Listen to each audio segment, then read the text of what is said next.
Kepala Chechnya Ramzan Kadyrov secara terang-terangan telah mengkhianati Vladimir Putin dan tidak lagi mengirimkan pasukan Kadyrov, yaitu orang-orang Chechnya, ke perang Putin. Ingat video-video tahun 2022 ini?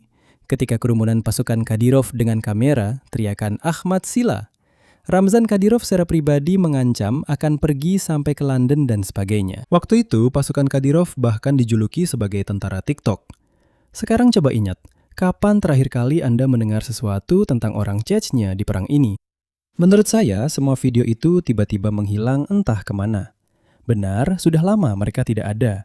Dan hari ini, media The Economist menjelaskan mengapa pasukan Kadyrov tiba-tiba menghilang dari berita. Ternyata, Kadyrov sengaja mensabotase pengiriman pasukannya ke garis depan di Ukraina, sambil terus tampil dengan gaya di depan kamera dan menyebut dirinya sebagai prajurit Vladimir Vladimirovich.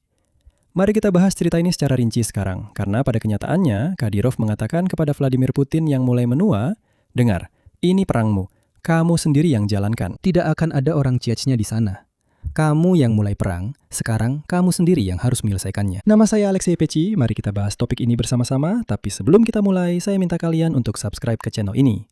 Kita sedang menuju angka 300.000 subscriber, jadi saya akan sangat berterima kasih untuk setiap langganan dari kalian. Jadi, menurut data dari The Economist, seorang sumber yang dekat dengan pimpinan Chechnya mengatakan bahwa meskipun secara terbuka setia kepada Kremlin, Ramzan Kadyrov sebenarnya tidak siap mengirimkan warga Chechnya secara massal untuk berperang melawan Ukraina. Secara harfiah, sumber tersebut mengatakan hal berikut kepada The Economist. Kepentingan Chechnya sekarang sudah tidak lagi sejalan dengan tujuan Kremlin di Ukraina, dan Kadyrov tidak ingin mengorbankan penduduk Republik demi apa yang disebut sebagai dunia Rusia. Meskipun dia sendiri katanya membanggakan perannya sebagai prajurit Putin, dia sangat memahami situasi yang sebenarnya.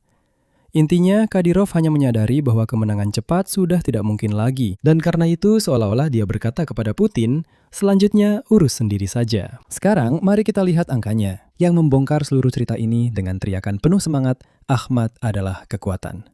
Tapi sebenarnya, kekuatan apa? Mari kita bahas sekarang.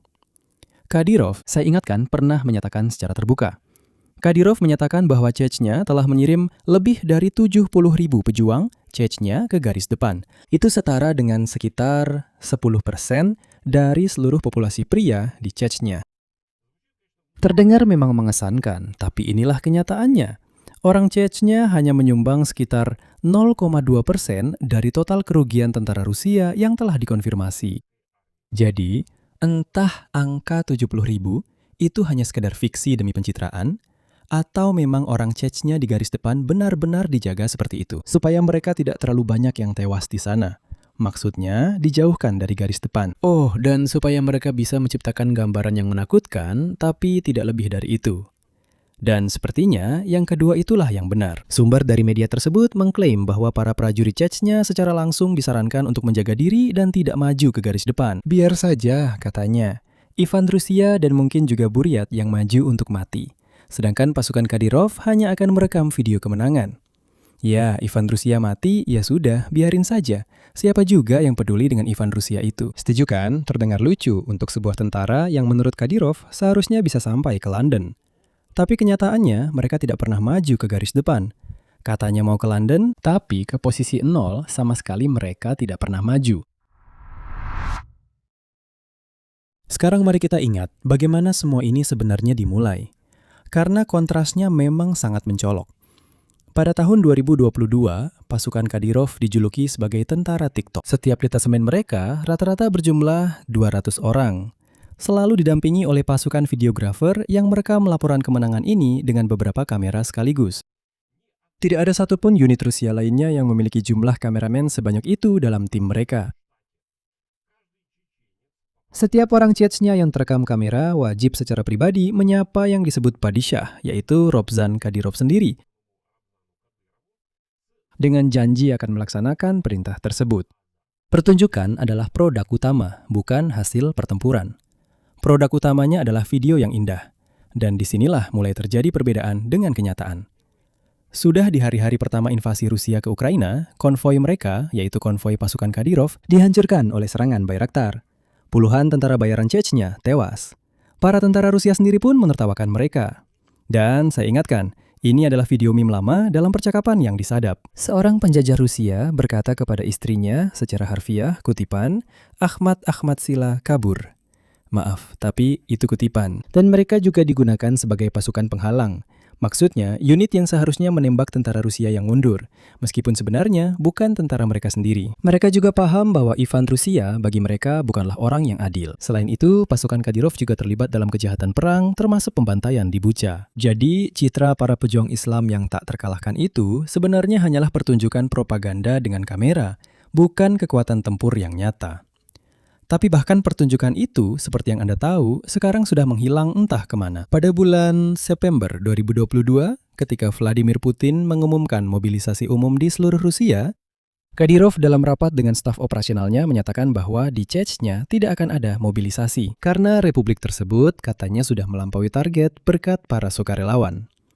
Ingat, katanya ada 70.000 orang. Menariknya, hanya beberapa hari kemudian, juru bicaranya sendiri, Ilman Fakhidov, mulai membantah kabar bahwa mobilisasi di Chechnya telah dibatalkan, dengan menyatakan bahwa semua itu adalah ulah beberapa media oposisi dan agen asing. Katanya, Kadyrov tidak pernah mengatakan hal seperti itu. Masa sih?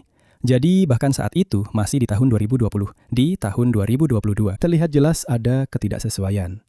Jadi, di satu sisi, Kadyrov secara terbuka mengatakan bahwa tidak akan ada mobilisasi. Tapi di sisi lain, layanan persnya sendiri berusaha menutupi semuanya dan berpura-pura seolah tidak ada yang istimewa yang telah dikatakan. Jadi bahkan saat itu sudah jelas bahwa ya pasukan Kadyrov itu hanya sekedar tampilan saja. Supaya lihatlah, pasukan Kadyrov mereka sudah terbiasa bahwa orang Rusia biasa hanya takut pada mereka. Secara objektif, dari Rusia sendiri sudah banyak video yang menunjukkan bahwa seorang anggota pasukan Kadyrov keluar dari mobil dan semua orang langsung, ketakutan sampai ngompol di celana. Nah, ingat video-video dari Rusia itu ketika pasukan Kadyrov berjalan di Moskow dengan senjata otomatis, menembak ke udara, dan mereka berharap bahwa orang Ukraina akan bereaksi sama seperti orang Rusia itu. Mereka hanya akan melihat pasukan Kadyrov dan langsung ketakutan. Itu kan pasukan Kadyrov. Tapi hal itu tidak terjadi.